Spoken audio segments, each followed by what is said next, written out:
Bismillahirrahmanirrahim. Assalamu alaikum. Dear students, my name is Professor Junaid Javed and I am your computer teacher. आज हम chapter number 8 का lecture number 8 discuss करेंगे। आपको याद होगा last lectures में हमने कुछ सैंपल प्रोग्राम्स बनाने डिस्कस किए थे और इससे पहले हम basic structure of a program का थोड़ा सा आइडिया ले चुके थे। तो आज हम उस क्वेश्चन को ही डिटेल से डिस्कस करेंगे। लास्ट लेक्चर्स में बेसिक स्ट्रक्चर हमने बड़ा मुख्तसर सा डिस्कस किया था, यानी उस वक्त हमने इस सवाल की सिर्फ उतनी चीजें डिस्कस की थी कि जो कि हमें एक प्रोग्राम बनाने के लिए जरूरी चाहिए थी। अब हम इस सवाल को कंप्लीटली समझने के काबिल हो चुके हैं। यानी अगर आप एक प्रोग्राम का स्ट्रक्चर समझ गए हैं, आपने चंद प्रोग्राम्स अपने हाथ से बना के देखे हैं, जैसे लास्ट लेक्चर्स में हमने प्रिंट एफ की प्रैक्टिस की थी, क्लियर स्क्रीन का फंक्शन देखा था, गेट ch का फंक्शन देखा था। अगर आपने उन चीज़ों को ध्यान से समझा और उसकी प्रैक्टिस कर ली है, अब इस सवाल की बाकी जितनी डिटेल रह गई थी वो हम आज डिस्कस करेंगे। चंद चीज़ें तो इस सवाल में पुरानी ही होंगी, लेकिन बहुत सी चीजें इस सवाल में हम नई डिस्कस करेंगे जो पहले हमने इसको डिस्कस नहीं की थी। तो आइए अपने टॉपिक का आगाज करते हैं। आज जो क्वेश्चन हम डिस्कस कर रहे हैं वो basic structure of C program है और हमने इसके बारे में चंद बातें पहले डिस्कस की थी कि सी का प्रोग्राम बहुत से पार्ट्स पर मुश्तमिल है, जिनमें से मेन पार्ट्स कौन से हैं। सबसे पहले प्री प्रोसेसर डायरेक्टिव्स हैं, फिर मेन फंक्शन है, फिर बॉडी ऑफ मेन फंक्शन जिसको डिलिमिटर्स भी कहते हैं। और ये तीन वो पार्ट्स हैं जिनकी हर प्रोग्राम में मौजूदगी बहुत जरूरी है। They must be included in every programme and in a correct sequence. हमने लास्ट टाइम भी इसको देखा था कि प्री प्रोसेसर डायरेक्टिव्स हमेशा टॉप पे लिखे जाते हैं, उसके बाद मेन फंक्शन लिखा जाता है, उसके बाद मेन फंक्शन की बॉडी बनाई जाती है जिसको डिलिमिटर्स कहते हैं। तो ये हमारा आज के टॉपिक का थोड़ा सा इंट्रोडक्शन था। आइए फर्दर पॉइंट्स या इनकी डिटेल अब हम डिस्कस करते हैं।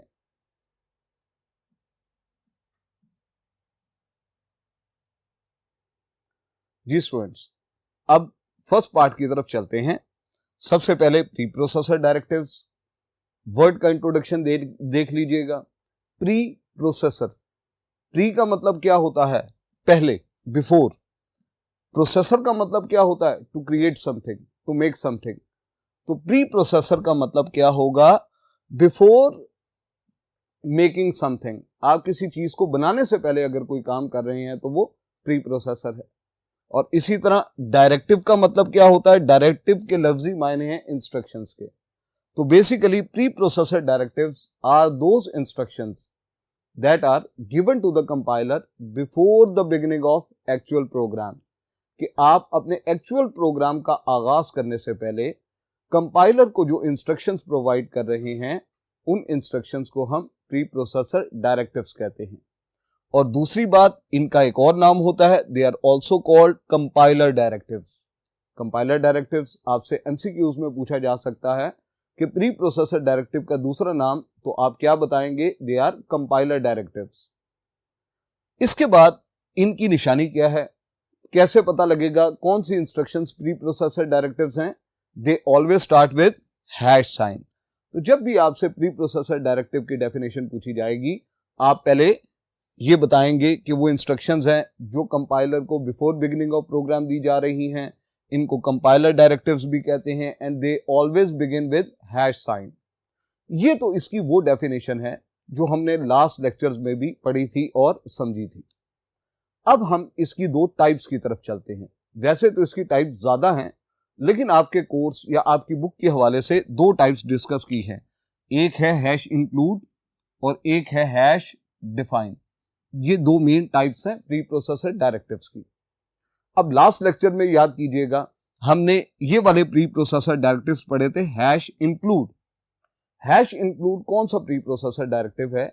ये सी की लाइब्रेरी को ओपन करता है, हमें सी की लाइब्रेरी के ऊपर एक्सेस देता है और उस लाइब्रेरी में मौजूद इंफॉर्मेशन को हमारे प्रोग्राम के अंदर अवेलेबल करवाने का काम करता है। और आपने लास्ट लेक्चर्स में भी देखा था, कुछ स्पेशल पर्पस फाइल्स हैं जिनका हमारे प्रोग्राम के अंदर उनकी मौजूदगी या इनको इंक्लूड करवाना ज़रूरी होता है, वो स्पेशल पर्पस फाइल्स कहलाती हैं, header files. Basically hash include का काम क्या है, सी की लाइब्रेरी तक हमें एक्सेस देना और इस लाइब्रेरी में से स्पेशल हेडर फाइल्स को हमारे प्रोग्राम में ऐड करना। ये किसकी रिस्पॉन्सिबिलिटी है, ये हैश इंक्लूड की रिस्पॉन्सिबिलिटी है। तो जब इसकी डेफिनेशन आएगी हम 2 पॉइंट्स में इसको एक्सप्लेन करेंगे। पहली चीज हम बताएंगे it gives a program access to the library, कि लाइब्रेरी के ऊपर प्रोग्राम को एक्सेस देता है। Second one, it is used to include header files in a program, और इसके अलावा उस लाइब्रेरी के अंदर जो स्पेशल हेडर फाइल्स हैं उनको हमारे प्रोग्राम में ऐड करवाता है। अब नेक्स्ट जो बात आती है, हैश इंक्लूड के जरिए फाइल्स ऐड करवाने के 2 तरीके हैं। इनमें से एक हमने लास्ट टाइम डिस्कस भी किया था, यानी हैश इंक्लूड को लिखा कैसे जाता है, हैश इंक्लूड, फिर लेस देन और ग्रेटर देन के साइन के दरमियान हेडर फाइल का नेम आता है। और एग्जाम्पल के तौर पे हम stdio.h को अपने प्रोग्राम में कैसे ऐड करवाएंगे, याद कीजिएगा हर प्रोग्राम में टॉप पे हम क्या लिखते रहे हैं, हैश इंक्लूड, लेस देन और ग्रेटर देन के साइन के दरमियान हेडर फाइल नेम क्या आ जाता है, stdio.h आ जाता है। इसी तरह हैश इंक्लूड, लेस देन और ग्रेटर देन के दरमियान आप conaio.h एक दूसरी हेडर फाइल ऐड करवा सकते हैं, एंड सो ऑन। तो जब भी आपने हेडर फाइल्स को अपने प्रोग्राम में ऐड करवाना होगा तो उसका तरीका यह है, हैश इंक्लूड लिखेंगे, लेस देन और ग्रेटर देन के साइन के दरमियान अपनी हेडर फाइल का जो भी नाम है वो प्लेस करेंगे, और जब प्रोग्राम कंपाइल होने से पहले आपकी ये फाइल्स प्रोग्राम में अवेलेबल करवा दी जाएंगी। इसके बाद जो सेकंड मेथड है हेडर फाइल्स ऐड करवाने का, आप ऐसे भी ऐड करवा सकते हैं, हैश इंक्लूड और लेस देन और ग्रेटर देन के साइन की बजाय आप इन्वर्टेड कॉमास या डबल कोट्स में भी हेडर फाइल का नाम लिख सकते हैं। आमतौर पर ये जो हेडर फाइल्स लेस देन और ग्रेटर देन के साइन के दरमियान इंक्लूड की जाती हैं, ये सिस्टम डिफाइंड हेडर फाइल्स हैं, यानी वो हेडर फाइल्स जो पहले से बनी बनाई मौजूद हैं, हम उनको लेस देन और ग्रेटर देन के साइन के दरमियान ऐड करवाते हैं। लेकिन आगे हम एडवांस प्रोग्रामिंग पढ़ेंगे, उसमें हम अपनी हेडर फाइल बनाएंगे।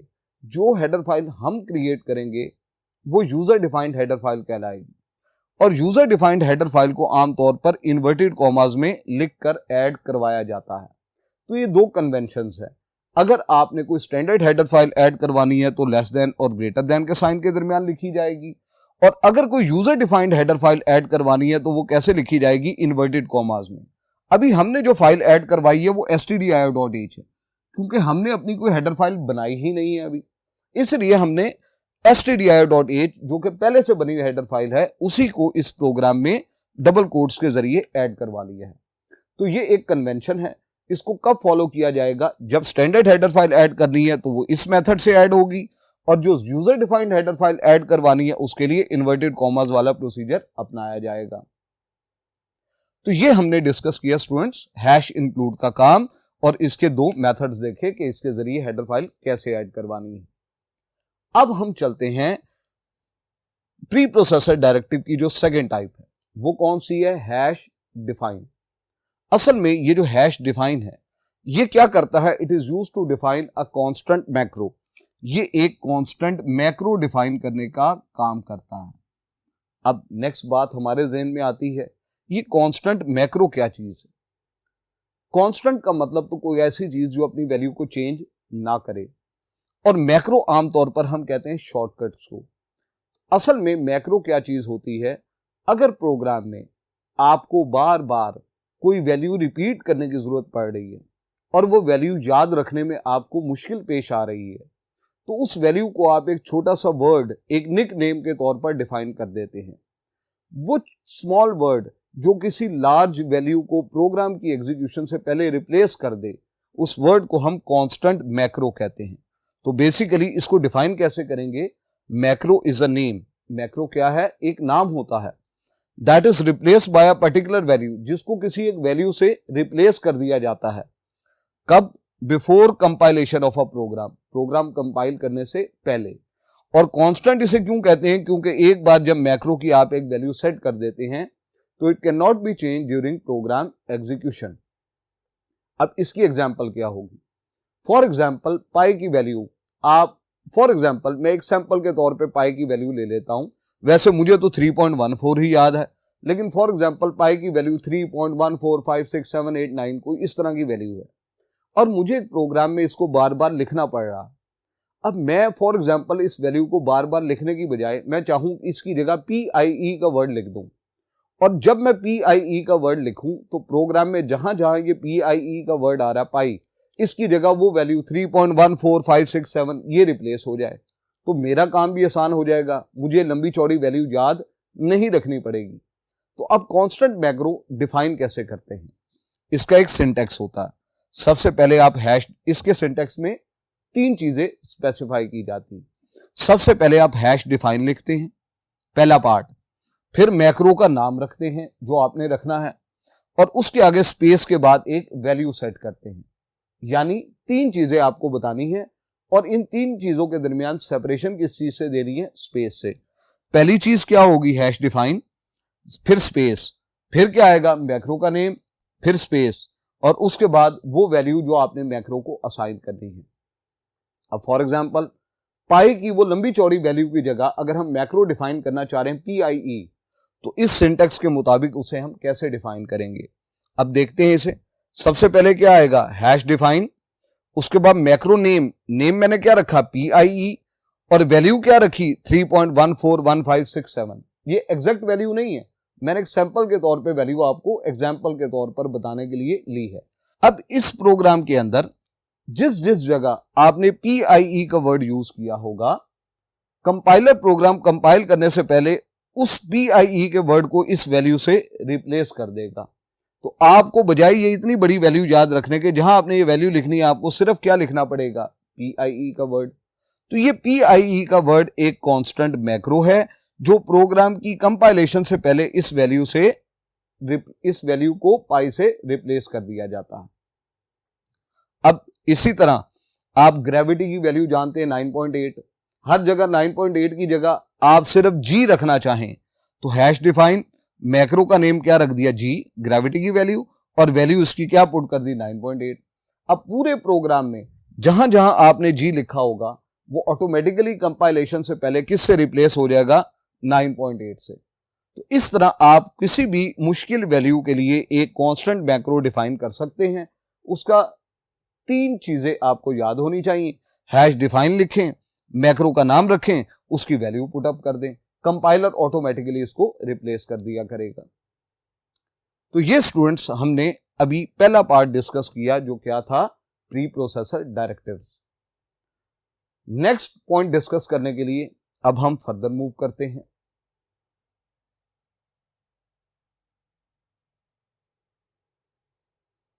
जी स्टूडेंट्स, तो अभी हमने प्री प्रोसेसर डायरेक्टिव डिस्कस किया, उसकी 2 टाइप्स देखी, हैश इंक्लूड और हैश डिफाइन। हैश इंक्लूड में हमने देखा था कि ये special purpose files, header files को हमारे प्रोग्राम में ऐड करवाने के लिए इस्तेमाल होता है। अब हम देखते हैं हेडर फाइल्स क्या होती हैं। हेडर फाइल्स को हम प्रोग्राम के अंदर डिस्कस कर चुके हैं लास्ट लेक्चर में। अब हम इसको डेफिनेशन के तौर पे देखेंगे कि हेडर फाइल होती क्या है, प्रोग्राम में इसकी क्या अहमियत है, इसको ऐड क्यों करवाते हैं, अगर ऐड नहीं करवाएंगे तो क्या नुकसान होगा। ये तमाम चीजें इस आर्टिकल में हमने डिस्कस करनी है। सबसे पहले तो याद रखिएगा हेडर फाइल्स होती क्या हैं। They are just like ordinary text files. ये सी का हिस्सा है। जब आप सी लैंग्वेज का सॉफ्टवेयर इंस्टॉल करते हैं, इसके साथ इसकी एक लाइब्रेरी भी ऐड होती है। उस लाइब्रेरी का ये हिस्सा होती हैं हेडर फाइल्स। इन हेडर फाइल्स के अंदर वो तमाम फंक्शंस जिनको हम अपने प्रोग्राम में यूज करते हैं, उनको चलाने के लिए जो भी इंफॉर्मेशन कंपाइलर को रिक्वायर्ड होती है वो उसे कहां से मिलती है, सी की लाइब्रेरी में मौजूद इन हेडर फाइल्स से। तो हम कहते हैं ये हेडर फाइल्स होती क्या हैं, they are special purpose text files. होती क्या है, टेक्स्ट फाइल्स की तरह की फाइल्स हैं बट इनका स्पेशल पर्पस है। एंड दे कंटेन, इनमें मौजूद क्या होता है, they contain definitions of standard library functions, कि जो स्टैंडर्ड लाइब्रेरी फंक्शंस हम इस्तेमाल करते हैं उनके मतलब, उनके मीनिंग, उनकी डेफिनेशंस कंपाइलर को कहां से मिलती है, हेडर फाइल से मिलती है। अब ये स्टैंडर्ड लाइब्रेरी फंक्शंस क्या होते हैं स्टूडेंट्स, लास्ट लेक्चर याद कीजिएगा, हमने प्रिंट एफ का फंक्शन पढ़ा, CLR SCR का फंक्शन पढ़ा जो स्क्रीन क्लियर करता है, गेट सी एच का फंक्शन पढ़ा। ये तमाम फंक्शंस सी की लाइब्रेरी का हिस्सा हैं। इनको हम कहते हैं स्टैंडर्ड लाइब्रेरी फंक्शंस। और इनका मतलब, इनका फंक्शन, इनकी वर्किंग कंपाइलर को कहां से मिलती है? इनकी डेफिनेशन हेडर फाइल्स के अंदर मौजूद होती है। अब ये हेडर फाइल्स तो बहुत सारी हैं। कल आपने दो का जिक्र देखा था, stdio.h, conio.h, लेकिन इसके अलावा बेशुमार हेडर फाइल्स हैं, mat.h, तो बेशुमार हेडर फाइल्स हैं। हर हेडर फाइल का अपना एक पर्पस है और उसके अंदर एक अलग टाइप के फंक्शंस की इंफॉर्मेशन मौजूद होती है। ये आप ऐसे समझ लें जैसे आप किसी लाइब्रेरी के अंदर विजिट करते हैं, तो लाइब्रेरी के अंदर क्या तमाम किताबें एक ही अलमारी के अंदर पड़ी होती हैं? ऐसा तो नहीं होता। एक लाइब्रेरी के अंदर डिफरेंट बुक्स डिफरेंट सेक्शंस में अरेंज होती हैं। अगर आपको नॉवेल्स चाहिए, उनका एक अलग सेक्शन होगा। अगर आपको हिस्टोरिकल बुक्स चाहिए, उनका अलग सेक्शन होगा। इसके अलावा अगर आपको कोई इस्लामिक बुक से ताल्लुक या वास्ता है, तो फिर आपके लिए एक अलग सेक्शन होगा। तो जिस तरह की इंफॉर्मेशन आपको चाहिए होगी, उस तरह के सेक्शन को आप विजिट करेंगे और उस तरह की इंफॉर्मेशन आपको सेक्शन से मिल जाएगी। इसी तरह सी ने भी तमाम तरह के फंक्शंस को अलग अलग कैटेगरीज कर दी। हर एक तरह के फंक्शंस को एक हेडर फाइल में प्लेस कर दिया है। जैसे एक हेडर फाइल है stdio.h। stdio stand for standard input output. तो नाम से जाहिर है इसमें कौन से फंक्शंस की इंफॉर्मेशन पड़ी होगी जो स्टैंडर्ड इनपुट या आउटपुट से रिलेटेड होंगे। अब फॉर एग्जांपल अगर आप प्रिंट एफ का फंक्शन देखें, तो प्रिंट एफ का फंक्शन आउटपुट फंक्शन है, क्योंकि ये हमें आउटपुट देता है। तो आउटपुट के लिहाज से ये कौन सी लाइब्रेरी में ऐड होगा? stdio.h का हिस्सा होगा। तो जब कंपाइलर को ये फंक्शन चाहिए होगा तो वो कौन सी लाइब्रेरी से कंसल्ट करेगा? stdio.h से। इसी तरह conio.h एक हेडर फाइल है, ये कहलाती है कंसोल इनपुट आउटपुट। कंसोल से रिलेटेड जो फंक्शन मौजूद होंगे वो कहां होते हैं? conio में। अब यहां कौन कौन से फंक्शन होंगे? clr, scr, getch, ये दो फंक्शंस जो हैं ये कहां अवेलेबल होंगे? conio.h के अंदर। इसी तरह math.h एक हेडर फाइल है, इसमें तमाम कॉम्प्लेक्स मैथमेटिकल फंक्शंस की डेफिनेशंस मौजूद होती हैं। अब वो फंक्शंस कौन से हो सकते हैं? फॉर एग्जांपल है साइन, कॉस, टेंजेंट, एक्सेट्रा। इस तरह के जो फंक्शंस चाहिए होंगे तो कंपाइलर कौन सी हेडर फाइल को अप्रोच करेगा? math.h को अप्रोच करेगा। तो बेसिकली अब दूसरे पॉइंट में हमने क्या बताया? There are many header files, बहुत सारी हेडर फाइल्स हैं, लेकिन each file contain definitions of one type of functions only. हर हेडर फाइल एक तरह के फंक्शंस की इंफॉर्मेशन कंटेन करेगी। जैसे stdio.h, इसमें सिर्फ डेफिनेशंस होंगी स्टैंडर्ड इनपुट आउटपुट फंक्शंस की, फॉर एग्जांपल प्रिंट एफ। इसी तरह math.h it contain definitions of all mathematical function, जैसे साइन, कॉस, SQRT, ये स्क्वायर रूट के लिए होता है, एंड सो ऑन। तो ये मुख्तलिफ तरह की हेडर फाइल्स जो अलग अलग तरह के फंक्शन अपने अंदर कंटेन करती हैं। इसके बाद नेक्स्ट पॉइंट हम क्या देखेंगे? हेडर फाइल्स की एक्सटेंशन क्या होती है। हर हेडर फाइल के साथ आप देखें तो क्या लगा है? .h। इसका मतलब है हर हेडर फाइल की एक्सटेंशन क्या होगी? .h। फिर ये हेडर फाइल्स अगर हम देखना चाहें अपने सिस्टम में कहां मौजूद हैं, तो इनकी location, all header files are available in include sub folder. Include के सब फोल्डर में ये तमाम हेडर फाइल्स मौजूद होती हैं। अब सब फोल्डर क्या होता है? ऐसा फोल्डर जो किसी और फोल्डर के अंदर हो। तो याद कीजिएगा मैंने आपको सी इंस्टॉल करने का तरीका बताया था, ओपन करने का तरीका बताया था। आप अपनी सी ड्राइव को ओपन करें, उसमें टर्बो सी का एक फोल्डर होगा। इस फोल्डर को ओपन करें, इसमें एक इंक्लूड का सब फोल्डर होगा। इस इंक्लूड के सब फोल्डर के अंदर ये तमाम हेडर फाइल्स लोकेटेड हैं। तो जब आपसे इनकी लोकेशन पूछी जाए तो इनकी लोकेशन क्या होगी? It is include sub folder. इस सब फोल्डर के अंदर ये फाइल्स मौजूद होती हैं। और इनको ऐड कैसे करवाते हैं? अभी याद कीजिएगा हमने देखा हैश इंक्लूड का डायरेक्टिव हम यूज करते हैं और इसके जरिए इन हेडर फाइल्स को हम अपने प्रोग्राम में ऐड करवाते हैं। तो जब आपसे हेडर फाइल की बात पूछी जाए, आप इसकी डेफिनेशंस बताएंगे, चंद एक एग्जांपल्स देंगे, एक्सटेंशन बताएंगे, लोकेशन बताएंगे और इसका डायरेक्टिव बताएंगे। हेडर फाइल के ऊपर एक नोट आपका तैयार हो जाएगा। अभी ये हमारी सारी प्री प्रोसेसर डायरेक्टिव्स की ही डिस्कशन है जो चल रही है और ये सी के बेसिक प्रोग्राम बेसिक पार्ट्स में से एक पहला पार्ट है। अब ये देखिएगा, एक सिंपल सा प्रोग्राम मैंने लिखा है, इसमें दो हेडर फाइल्स ऐड कराई हैं, stdio.h और conio.h। मेन फंक्शन लिखा है, मेन फंक्शन की बॉडी के अंदर मैंने तीन लाइब्रेरी फंक्शन यूज किए हैं, एक clr_scr, एक printf और एक getch। clr_scr का काम क्या है, स्क्रीन को क्लियर करना। अब जब कंपाइलर को यह फंक्शन चाहिए होगा तो क्लियर स्क्रीन का फंक्शन उसे कहां से मिलेगा, conio.h से।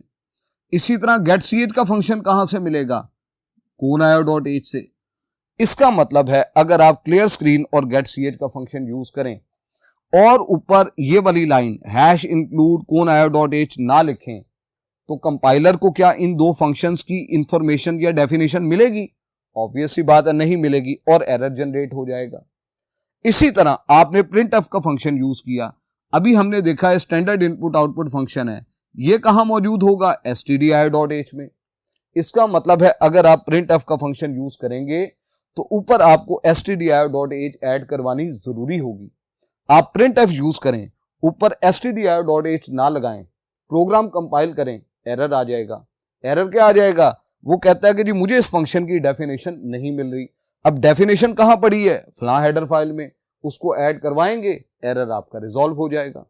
तो स्टूडेंट्स, जैसे जैसे हम ये फंक्शंस पढ़ते जाएंगे, हम उन फंक्शंस को मेन की बॉडी के अंदर अप्लाई करते जाएंगे। उसी तरह वो फंक्शंस जिस हेडर फाइल में पड़ा होगा, ऊपर हमें उस हेडर फाइल को ऐड भी करवाना पड़ेगा। अगर हम फंक्शन यूज करेंगे और उसकी हेडर फाइल नहीं लगाएंगे तो एरर आ जाएगा। तो ये स्टूडेंट्स, अब आपको मालूम हो गया होगा कि ये प्री प्रोसेसर डायरेक्टिव्स क्या करते हैं, इन हेडर फाइल्स का क्या फंक्शन होता है, और अगर इन्हें इंक्लूड नहीं करवाएंगे तो क्या प्रॉब्लम होगी। और चूंकि हम आमतौर पर हर प्रोग्राम में printf लगाते हैं, इसलिए हमें stdio.h लाजमी लगानी पड़ेगी। और हर प्रोग्राम में हम क्लियर स्क्रीन और getch का फंक्शन यूज करते हैं। ये यूज करना कंपलसरी तो नहीं, लेकिन हमने देखा था अगर इनको इंक्लूड ना करवाएं तो कुछ प्रॉब्लम्स आती हैं। तो अगर हम इन दो फंक्शंस को इस्तेमाल करें तो हमें conio.h लगाना जरूरी होगी। तो स्टूडेंट्स, ये हमने प्री प्रोसेसर डायरेक्टिव और हेडर फाइल्स को डिस्कस किया। आइए नेक्स्ट पार्ट यानी कि मेन फंक्शन वो डिस्कस करने के लिए हम आगे मूव करते हैं। सेकंड पार्ट आपके प्रोग्राम में मेन फंक्शन है। इसके बारे में भी हम पहले डिस्कस कर चुके थे कि मेन फंक्शन भी सी के मेन पार्ट्स में से एक है। इसको प्री प्रोसेसर डायरेक्टिव्स के बाद लिखा जाता है और ये करता क्या है, it indicates beginning of a C program. हमारा एक्चुअल प्रोग्राम स्टार्ट कहां से होता है, मेन फंक्शन से। इससे पहले तो प्री प्रोसेसर के लिए जो इंस्ट्रक्शंस थी वो दी जा रही थी। तो हम कहते हैं बिगिनिंग ऑफ प्रोग्राम या एक्चुअल प्रोग्राम कहां से स्टार्ट होता है, वो मेन फंक्शन से स्टार्ट होता है। और एक्चुअल प्रोग्राम के यहां से स्टार्ट होने का मतलब क्या है, असल में हम प्रोग्राम का स्टार्ट इसे इसलिए कहते हैं क्योंकि compiler start reading a program from main function. Compiler यहां से हमारा प्रोग्राम रीड करना, पढ़ना, एग्जीक्यूट करना, ट्रांसलेट करना स्टार्ट करता है। और इसको लिखने के स्टूडेंट्स बहुत सारे तरीके हैं, लेकिन हम एक कॉमन मेथड जो है उसको फॉलो करेंगे। आगे हम बाकी मेथड्स भी देखेंगे जिससे मेन फंक्शन लिखा जा सकता है, लेकिन जो कॉमन मेथड जिसको हम इब्तदाई प्रोग्राम्स में यूज करेंगे वो ये है वॉइड मेन ब्रैकेट स्टार्ट और क्लोज। इसमें दो अल्फाज हैं, पहला है वॉइड, फिर स्पेस, उसके बाद मेन और उसके बाद पैरेंथेसिस का या स्मॉल ब्रैकेट्स का एक पेयर। तो ये एक स्टैंडर्ड मेथड है जिससे आप मेन फंक्शन को अपने प्रोग्राम में इंप्लीमेंट या अप्लाई कर सकते हैं। और इसमें याद रखिएगा वॉइड और मेन दोनों स्मॉल लेटर्स में हैं और इन पैरेंथेसिस के बाद कोई सेमीकोलन नहीं है। अक्सर बच्चे इसमें ये मिस्टेक करते हैं, पैरेंथेसिस के बाद सेमीकोलन लगा देते हैं जिससे एरर जनरेट हो जाता है। मेन फंक्शन के बाद स्टूडेंट्स थर्ड नंबर पे आता है बॉडी ऑफ मेन फंक्शन। इसका दूसरा नाम ज़हन में रखिएगा, इसको डीलिमिटर्स भी कहते हैं क्योंकि लिमिट बना देता है। और इसको रिप्रेजेंट कैसे किया जाता है, by a pair of curly brackets. Mathematics में पैरेंथेसिस के बाद जो सेकंड नंबर पे ब्रैकेट्स आते हैं वो कर्ली ब्रैकेट्स हैं, इनको कर्ली ब्रेसेस भी कहते हैं। और सी में ये ब्रैकेट्स असल में किस लिए यूज होते हैं, किसी भी फंक्शन की बॉडी को इंडिकेट करने के लिए। इसमें जो लेफ्ट वाला ब्रेस है वो कहलाता है स्टार्ट ऑफ बॉडी और राइट वाला ब्रेस कहलाता है एंड ऑफ बॉडी। और इन दोनों ब्रैकेट्स की पेयर के दरमियान क्या आता है, सी स्टेटमेंट्स या प्रोग्राम का कोड। और इसलिए मेन फंक्शन लिखने के बाद हम उसकी बॉडी को स्टार्ट करते हैं, उसके बाद अपने प्रोग्राम की कोडिंग स्टार्ट कर देते हैं। यहां तमाम वो बिल्ट इन या यूजर डिफाइंड फंक्शंस आते हैं जो हमने प्रोग्राम में यूज करने हैं। और जब हमारे प्रोग्राम की स्टेटमेंट्स खत्म होती हैं, हम ये राइट ब्रेस लगाते हैं और ये राइट ब्रेस इंडिकेट करता है हमारा प्रोग्राम एंड हो गया। तो इसमें जो ये वाला सिंबल है ये स्टार्ट ऑफ मेन बॉडी, ये वाला symbol end of main body, और इनके दरमियान में हमारी सी स्टेटमेंट्स या प्रोग्राम कोड आता है। तो ये स्टूडेंट्स हमने थर्ड पार्ट डिस्कस किया। इसके बाद नेक्स्ट डिस्कस करने के लिए आइए नेक्स्ट पॉइंट डिस्कस करते हैं।